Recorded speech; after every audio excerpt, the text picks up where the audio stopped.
Dear students, ఈ వీడియోలో మనం ఈక్విలిబ్రియం చాప్టర్కి సంబంధించిన 2 మార్క్స్ క్వశ్చన్స్ని నేర్చుకుందాం. ఈ 2 మార్క్స్ క్వశ్చన్స్ నేర్చుకునే ముందు మనం ఈక్విలిబ్రియం అంటే ఏంటో క్లియర్గా నేర్చుకోవాల్సి ఉంటుంది. సో ఇక్కడ చూడండి, ఫస్ట్ ఒక ఈక్వేషన్ తీసుకుందాం. A plus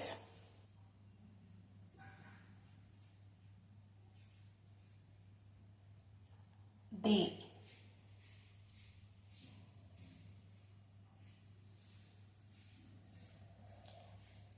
a plus b it gives rise to c plus d అనుకోండి. ఒక కెమికల్ ఈక్వేషన్ తీసుకుందాం. a plus b it gives rise to c plus d అనుకోండి.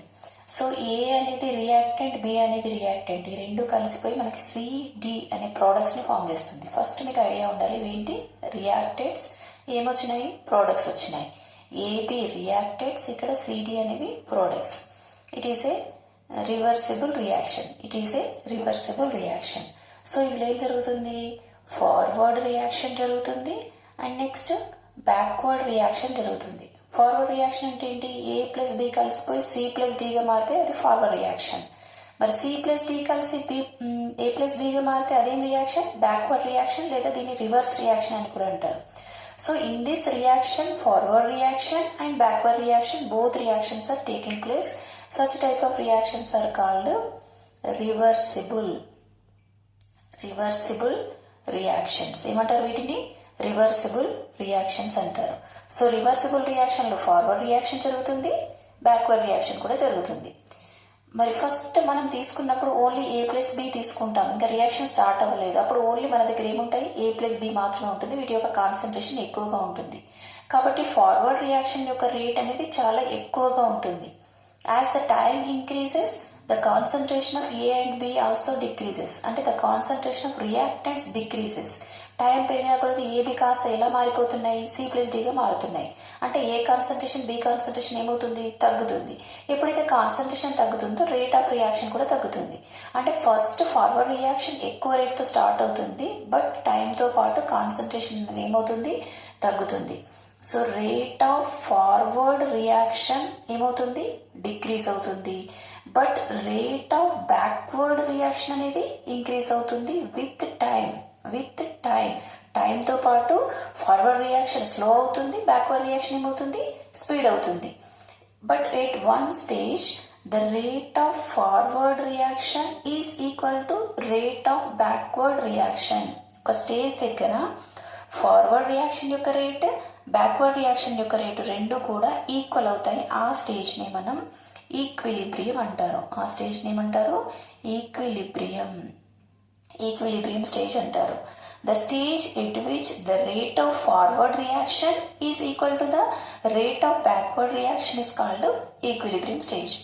సో ఇప్పుడు దీనికి ఈక్విలిబ్రియం స్టేజ్ దగ్గర కూడా మనకు ఫార్వర్డ్ రియాక్షన్, బ్యాక్వర్డ్ రియాక్షన్ రెండు కూడా సైమల్టేనియస్గా ఈక్వల్ రేట్స్తోని జరుగుతూనే ఉంటాయి. అందుకే దీన్ని డైనమిక్ ఈక్విలిబ్రియం అని కూడా అంటారు. డైనమిక్ ఈక్విలిబ్రియం అని ఎందుకంటున్నాం, at equilibrium also forward reaction and backward reaction, both reactions are taking place with same rate simultaneousగా సేమ్ రేట్ తోని జరుగుతూనే ఉంటాయి. అందుకే దీన్ని ఏమంటారు, డైనమిక్ ఈక్విలిబ్రియం అంటారు. ఇప్పుడు ఈక్విలిబ్రియం కాన్స్టాంట్ ని కేసీతో ఇండికేట్ చేస్తారు. ఈక్విలిబ్రియం కాన్స్టాంట్ కేసీ అంటే కాన్సన్ట్రేషన్ ఈక్విలిబ్రియం కాన్స్టాంట్. కాన్సన్ట్రేషన్ ని బేస్ గా తీసుకొని మనం ఈక్విలిబ్రియం కాన్స్టాంట్ ని రాస్తున్నాం. దీంట్లో ప్రోడక్ట్ యొక్క కాన్సన్ట్రేషన్ తీసుకోవాలి. ఫస్ట్ ప్రోడక్ట్స్ ఏమున్నాయి, సి ఉంది అండ్ ఇంకేమున్నాయి, డి ఉంది. The product of concentration of products, వీటిని మల్టిప్లికేషన్ చేస్తున్నాం కాబట్టి దాన్ని ఏమనాలి, ప్రోడక్ట్ అనాలి. మళ్ళీ దేని యొక్క కాన్సన్ట్రేషన్ తీసుకుంటున్నాం, ప్రోడక్ట్ యొక్క కాన్సన్ట్రేషన్ తీసుకుంటున్నాం. కాబట్టి the product of concentration of products divided by the product of concentration of reactants యొక్క కాన్సన్ట్రేషన్ కూడా మల్టిప్లై చేసి తీసుకుంటే మనకి ఏమొస్తుంది, కేసీ వస్తుంది. కేసీ అంటే ఏంటి, concentration equilibrium constant. So KC equal to the product of concentration of products divided by the product of concentration of reactants. అదేవిధంగా కేసీ కూడా ఉంటుంది, మన కేపీ కూడా ఉంటుంది. కేపీ అంటే ఏంటి, ప్రెషర్ ఈక్విలిబ్రియం కాన్స్టాంట్. ఇక్కడ మనకి ఇవన్నీ కూడా గ్యాసియస్ స్టేట్లో ఉన్నాయనుకుందాం.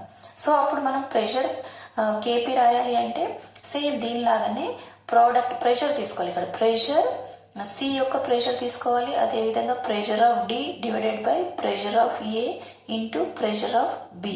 అంటే ఏంటి, the pressure of the product of products gaseous product మాత్రమే తీసుకోవాలి. ఇక్కడ gaseous products divided by the product of pressure of gaseous reactants తీసుకోవాలి. ఇక్కడ మనం అన్ని గ్యాసియస్ స్టేట్లో ఉన్నాయి తీసుకున్నాం కాబట్టి ఓన్లీ అన్ని రాసాం.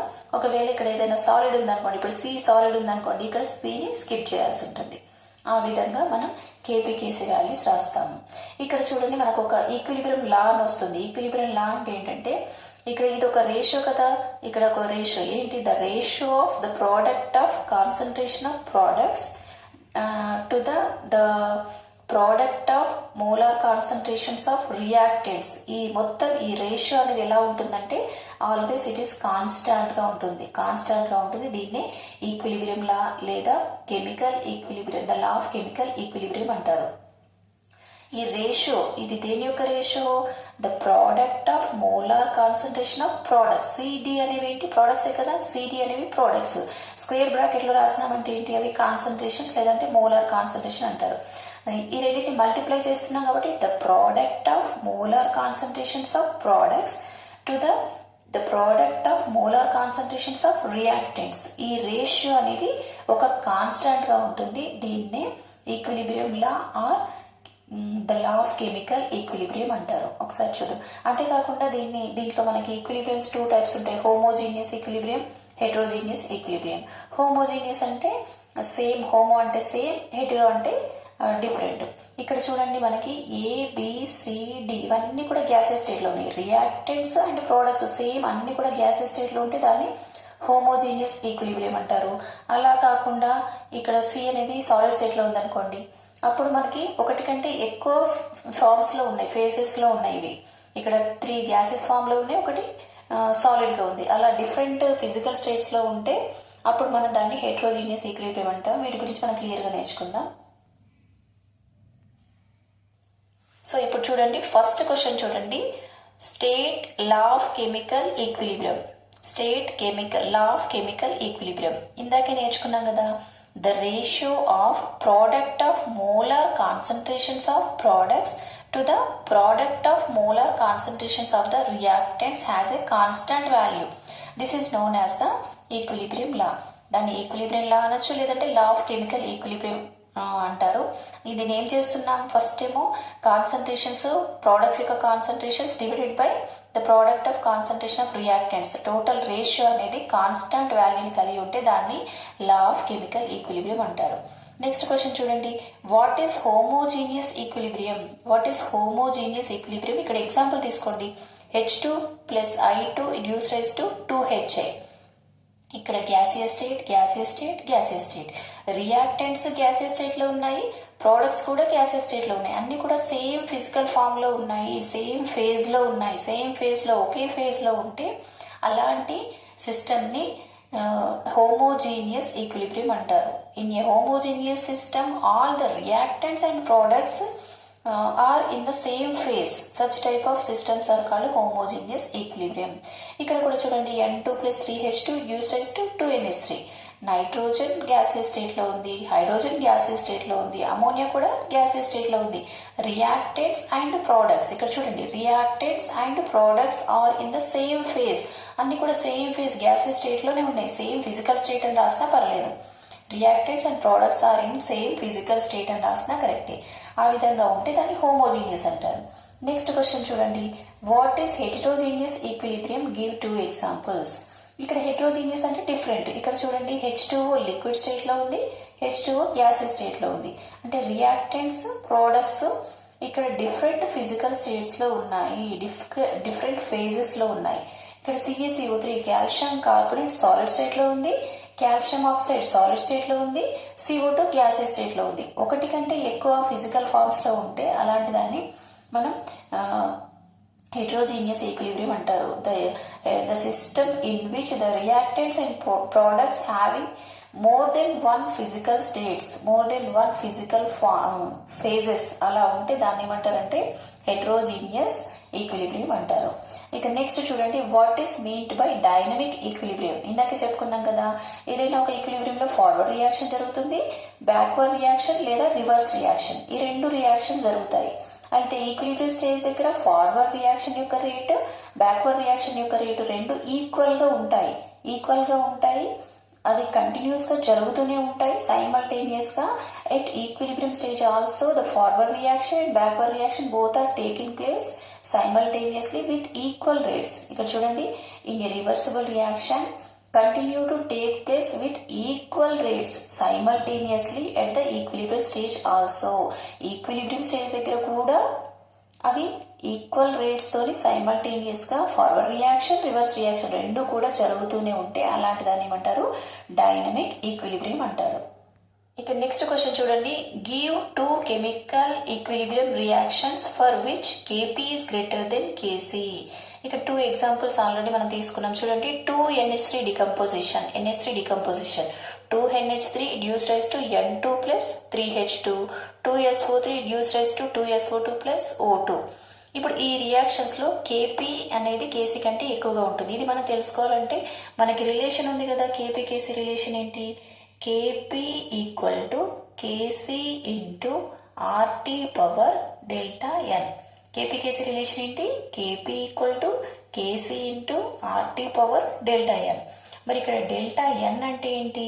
డెల్టా ఎన్ అంటే gaseous number of moles of gaseous products. నేను ఇక్కడ రాస్తున్నా చిన్నగా గ్యాసియస్ అని, minus number of moles of gaseous reactants.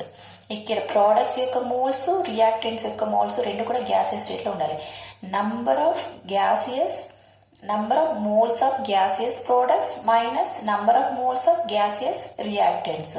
ఇప్పుడు ఇక్కడ చూడండి, ఇవి రియాక్టెంట్స్, ఇవి ప్రోడక్ట్స్. ఈ ఫస్ట్ మనం ప్రోడక్ట్స్ తీసుకోవాలా.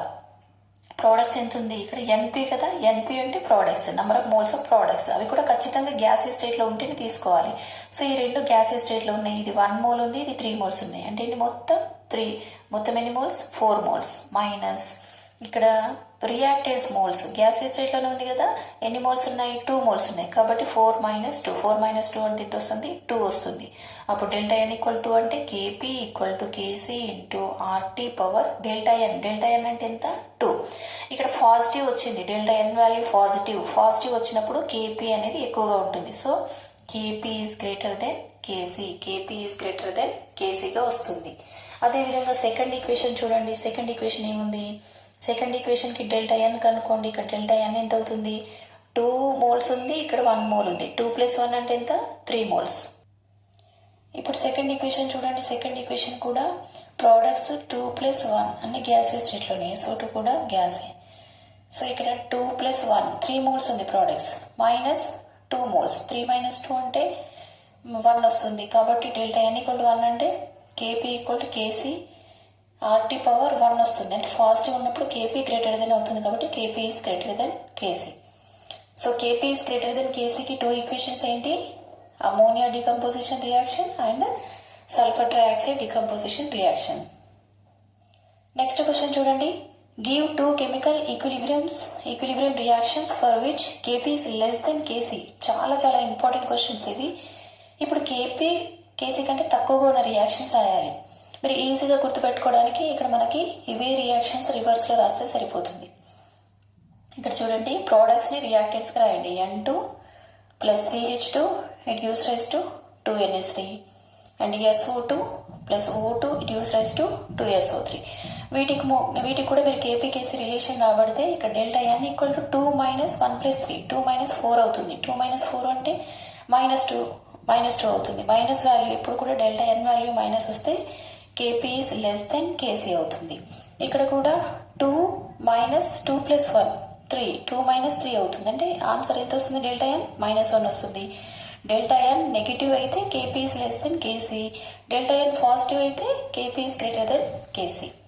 ఇక్కడ నెక్స్ట్ చూడండి, write the equations for the conversion of KC to KP for the following reactions అన్నారు. రియాక్షన్ ఏమి ఇచ్చారు? CO + H2O it gives rise to CO2 + H2. దీనికి ఫస్ట్ కేపీ రాద్దాం. కేపీ అంటే ప్రెషర్ని బేస్గా తీసుకొని రాయాలి. అన్నిటి యొక్క ప్రెషర్ తీసుకుందాం. గ్యాసియస్ స్టేట్లో ఉండాలి ఖచ్చితంగా. ఇవన్నీ గ్యాసెసే కాబట్టి ఫస్ట్ ప్రోడక్ట్స్ తీసుకుందాం. Pressure of CO2 into pressure of H2 divided by pressure of CO into pressure of H2O. అన్ని గ్యాసెస్ స్టేట్లో ఉన్నాయి కాబట్టి ఫస్ట్ ప్రోడక్ట్స్ తీసుకుందాం. ఇక్కడ CO2 ఉంది కాబట్టి PCO2 into PH2 divided by PCO into PH2O. మరి కేసీని రాయాలి అంటే ఇక్కడ ప్రెషర్ తీసేసి కాన్సన్ట్రేషన్ పెట్టాలి. అంటే P తీసేసి స్క్వేర్ బ్రాకెట్ పెట్టాలి. Square bracket indicates concentration. Concentration of CO2 into concentration of H2 divided by concentration of CO into concentration of H2O. Products యొక్క కాన్సన్ట్రేషన్ రాసి తర్వాత రియాక్టెంట్స్ యొక్క కాన్సన్ట్రేషన్ రాస్తే మనకి కేసీ వస్తుంది. ఇక నెక్స్ట్ క్వశ్చన్ చూడండి. What are the factors which influence the chemical equilibrium? Chemical ఈక్విలిబ్రియంని ఏమేమి ఇన్ఫ్లుయెన్స్ చేస్తాయి? మనం లీ చార్ట్లీ ప్రిన్సిపల్లో నేర్చుకున్నాం కదా. Concentration of reactants and products, temperature, pressure, ఇలాంటివన్నీ కూడా కెమికల్ ఈక్విలిబ్రియంని ఇన్ఫ్లుయెన్స్ చేస్తాయి. Concentration, temperature, pressure. And next question చూడండి. What is meant by ionic product of water? This is very important and easy కూడా. Ionic product of water is indicated with KW. వాటర్లో ఏముంటాయి? H+ ions ఉంటాయి, OH- ions ఉంటాయి. H+ ion concentration into OH- ion concentration చేస్తే మనకి ionic product of water వస్తుంది. KW అంటే ఏంటి? Ionic product of water.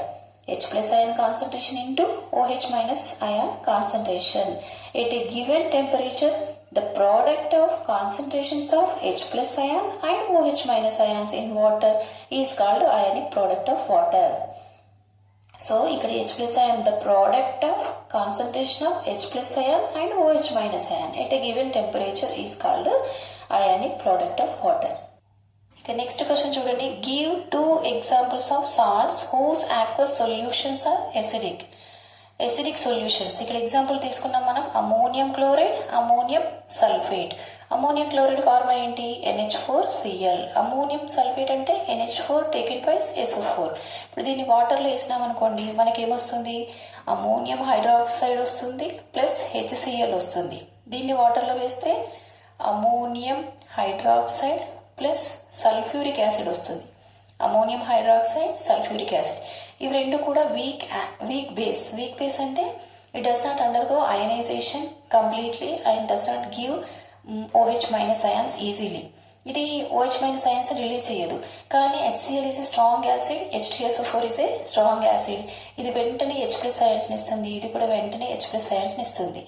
ఆ సొల్యూషన్ లోపల మనం ఎప్పుడైతే ఈ సాల్ట్స్కి వాటర్ కలిపినామో అప్పుడు దాంట్లో తయారైనటువంటి HCl, H2SO4 ఏం చేస్తాయంటే H+ అయాన్స్ని ఈజీగా, they are strong electrolytes and strong acids, they undergoes complete ionization and they easily donate H+ ions. They easily gives H+ ions. So ఆ సొల్యూషన్లో ఏముంటాయంటే H+ ions ఉంటాయి. మరి H+ ions ఉంటే దానికి ఎసిడిక్ సొల్యూషన్ ఉంటుంది కదా, ఎసిడిక్ నేచర్ ఉంటుంది కదా.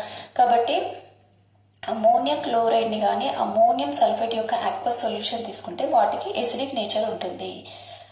These are the 2 marks questions of equilibrium chapter. Thank you one and all.